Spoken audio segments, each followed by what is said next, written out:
All right. Strategy. All right. Three, two, one. Let's go.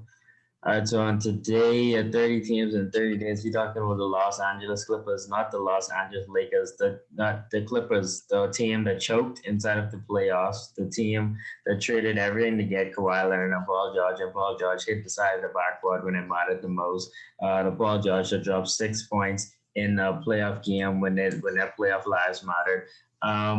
This team, everybody said they was going to beat the Lakers. I said no, and nobody wanted to listen, and they had to see it for themselves. And they had the biggest choke job inside the playoffs all time. So, what can the Clippers do to shake things up next season? First of all, the reality of the situation is the Clippers were in an ideal situation. Besides injuries and the fact and chemistry issues and mental health issues with guys and guys just not wanting to be in the bubble. I feel like if they were in regular circumstance in April, traveling on the road, playing home games in Staples Center, I think everybody can agree that this team gets past the second round and does not blow a 3-1 lead.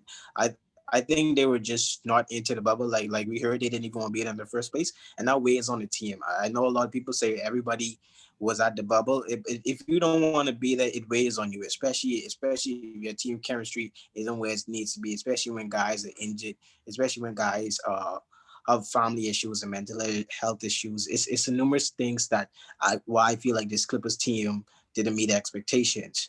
I'm not making excuses for them because they still should have won, but I don't think we should completely write them off because circumstances weren't ideal.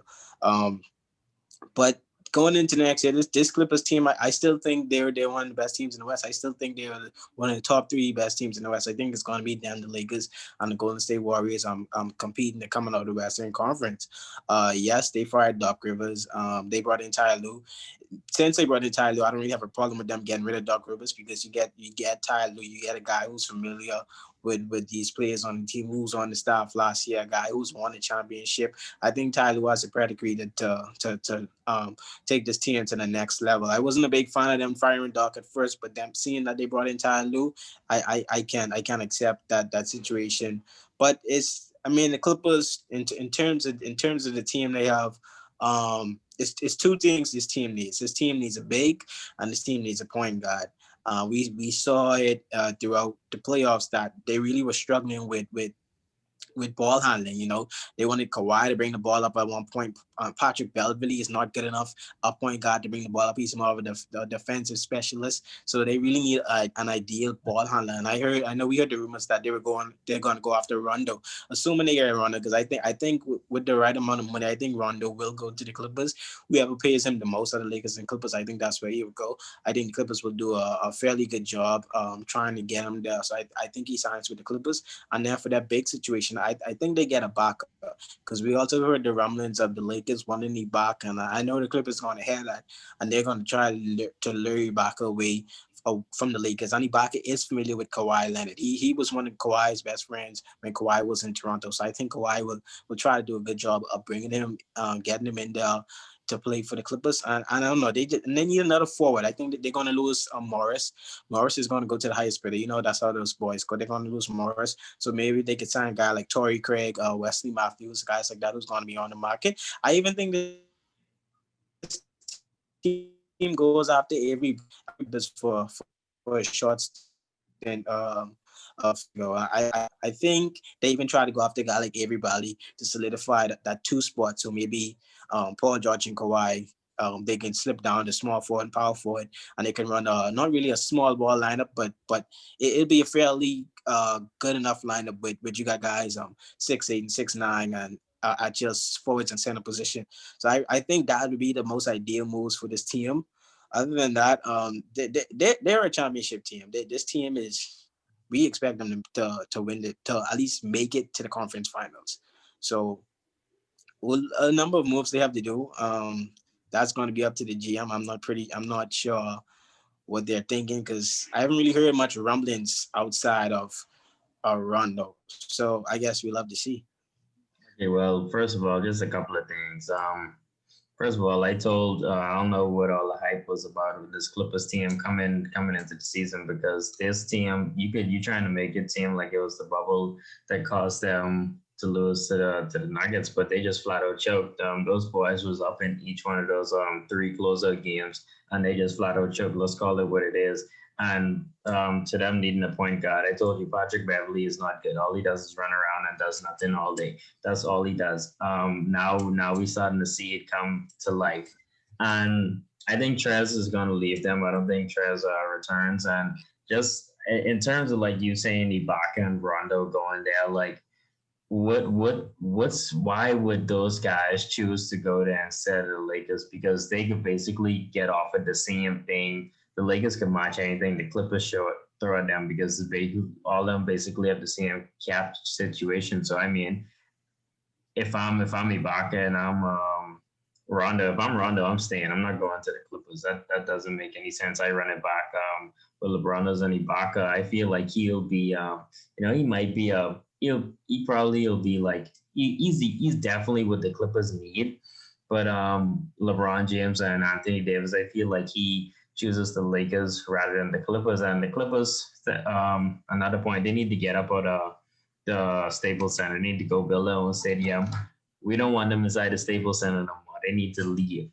And this whole the problem their biggest problem is is leadership, and it starts from the top end, just coming in that Kawhi and Paul George. I told you about Paul George. I said he wasn't, I'm not worried about him, or you using my chat making all kind of noise when they in that first playing game when Paul George is going up. I say, okay, I'm not worried about Paul George because I know what he is in the playoffs, and he showed what he is in the playoffs. I don't know why everybody was shocked, because that's what he is in the playoffs. So I don't think anybody was shocked. Let's not make it seem like people. Okay, nobody was shocked to see Paul George. Nobody was shocked. You're looking for excuse. No, you're looking for an argument. You're trying to build an argument. Nobody was shocked that Paul George would. Everybody was saying the exact same thing about Paul George, not just Laker fans. So don't try to build an argument like somebody is debating that. Nobody debated that.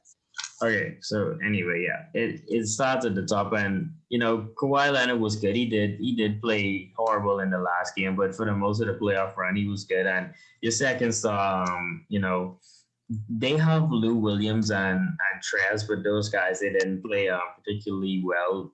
Lou had like one or two good games, and Trez wasn't good. He just couldn't get back into the groove that he was in the regular season, and just Paul George, man. Like you can't. I mean, I hear you with the, like he was saying he's struggling with depression or whatever, but no, like this what he does in the playoffs, like that's who he is, and you can't have those guys coming into the locker room, because the Clippers last year, they was lay it all on the floor, play hard type of team ball, and then you got Kawhi Leonard and Paul George. Well, you could argue, Kawhi could come in, do his load management and stuff, because he's proven and he won Toronto a championship obviously the year before. But Paul George, he's not. He's a superstar-ish, he's like almost like he plays like it sometimes, so you want to call him a superstar, but then you see him play in the playoffs and he's not. So I mean, like I feel like the Clippers could run it back and definitely compete for a championship again and be one of the favorites. But I think they need to get a little bigger inside. So I feel like Ibaka, Mon, and Rondo is the move for this team to make. What the Clippers can offer both Ibaka and Rondo is a starting job. That's why they picked the Clippers. If you're Rondo, we've heard Rondo said he wants a bigger role. He doesn't want to be sharing ball handling with LeBron James. He wants a bigger role. He does not want to be coming off the bench like what the Lakers did. If Ibaka goes to Lakers, more than likely he's going to be coming off their bench, because Ibaka is a power forward. Ibaka does not like playing center. He's a power forward, and you guys you're going to have Anthony Davis playing power forward most of the nights, and if not, he's going to be playing center, and you're probably going to slip LeBron down to power forward. So he's probably going to be coming off the bench as well. I know two of those guys realize that, so they're looking at it like, well, if I go to the Clippers, I can get money and I'll get a starting job, which will help me to get my next contract. That is what they have to offer. And you gotta look at these guys. Rondo and Ibaka are champions. They're not looking at LeBron and Anthony Davis like, okay, I have to play these guys because I need a championship. No, they're looking at it as well. Well, I have championship too. I have championship without you guys. I can go to the Clippers and help these guys win as well, and that'll also help my legacy. They're not guys like like Kyle Kuzma, who just wants to ride curtails, and guys like Jared Dudley, who just want to ride curtails. These are guys who feel confident in their ability as well. They think if I'm Rondo and I look at the Clippers and I see Kawhi Leonard, I see Paul George, and I see Tyler Lue, you don't think I think, well, No. these guys need a point guard. I think if I go to I win championship, that's the kind of mindset these guys have. These guys are competitive, so let's not try to diminish them, make it seem like they're trying to ride for championship. No, these guys want to compete as well. And the whole thing with Paul George, everybody knows who Paul George is. That's my thing about you Laker fans. You're trying to build this argument as though somebody was disagreeing with you. Nobody said Paul George was a superstar. No, but no. Nobody said Paul George was a superstar in the playoffs. Okay, so Everybody said Paul George. We know Paul George is in the playoffs. There's nobody that denied that. So stop trying to build this argument like somebody is out here trying to praise Paul George. Everybody said the same thing. That's what I understand with you guys.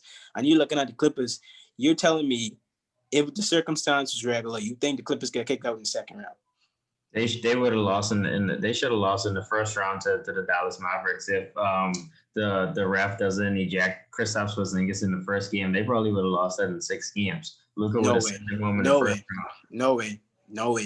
No way. If the circumstances regular, they probably would have sweep Dallas, as a matter of fact.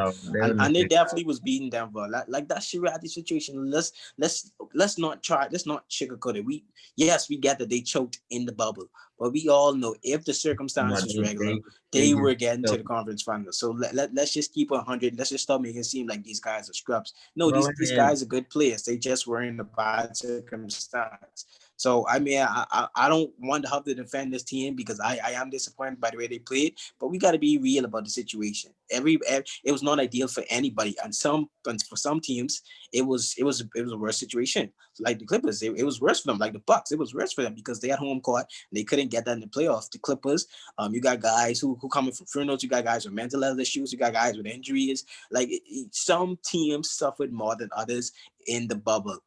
And I think Clippers were one of those teams that suffered from the bubble circumstance, where the Lakers were one of those teams that kind of excelled in the bubble circumstance along with the Heat. That's the reality.